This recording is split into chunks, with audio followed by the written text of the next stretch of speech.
ఉన్న బంగారాన్ని విడిపించి ఆ రోజు ఆన్లైన్ రేటుకే మేము కొంటాం. Sharma gold company. రెండు తెలుగు రాష్ట్రాల్లో దేవి శరన్నవరాత్రి ఉత్సవాలు గురువారం ఘనంగా ప్రారంభమయ్యాయి. వివిధ రూపాల్లో కొలువుదీరిన అమ్మవారిని దర్శించుకునేందుకు భక్తులు ఆలయాలకు తరలి వెళ్తున్నారు. అయితే ఈ క్రమంలోనే మేడ్చల్ జిల్లాలో అపచారం జరిగింది. అమ్మవారికి చీరకి బదులు పూజారి ఫ్రాక్ వేశారు. దీనికి సంబంధించిన వీడియోనే ప్రస్తుతం సామాజిక మాధ్యమాల్లో తెగ చక్కర్లు కొడుతోంది.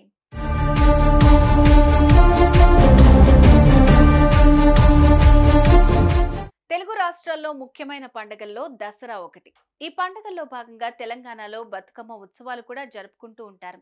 ఇక ఈ 9 రోజులతో పాటు దుర్గామాత ఆలయాలు జనంతో కిక్కిరిసిపోతుంటాయి. ఇదిలా ఉండగా హైదరాబాద్ పరిసర ప్రాంతమైన బోడుప్పల్ మున్సిపల్ కార్పొరేషన్ పరిధిలో ఊహించని ఘటన జరగడంతో ఇప్పుడు భక్తులంతా షాక్ కి గురవుతున్నారు.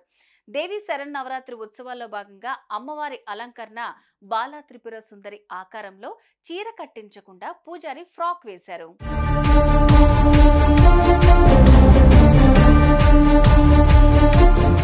అయితే ఈ సీన్ చూసిన భక్తులు ఒక్కసారిగా ఆగ్రహానికి లోనయ్యారు. ఇదెక్కడి అపచారం, చీరకు బదులు ఫ్రాక్ వేయటం ఏంటని మహిళా భక్తులు అక్కడున్న పూజారిని నిలదీశారు.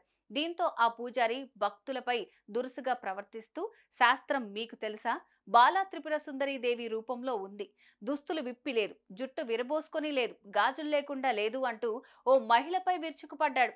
ఈ ఘటనకు సంబంధించిన వీడియో ప్రస్తుతం సోషల్ మీడియాలో వైరల్ గా మారుతోంది. దీన్ని చూసిన నెటిజన్స్ అపచారం జరిగిందంటూ పూజారి తీరును ఎండగడుతున్నారు.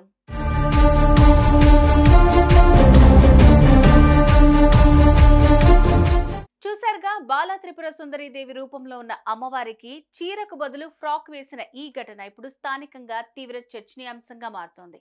ఇంతకు ఈ ఘటనపై మీరెలా స్పందిస్తారు? కామెంట్ చేయండి.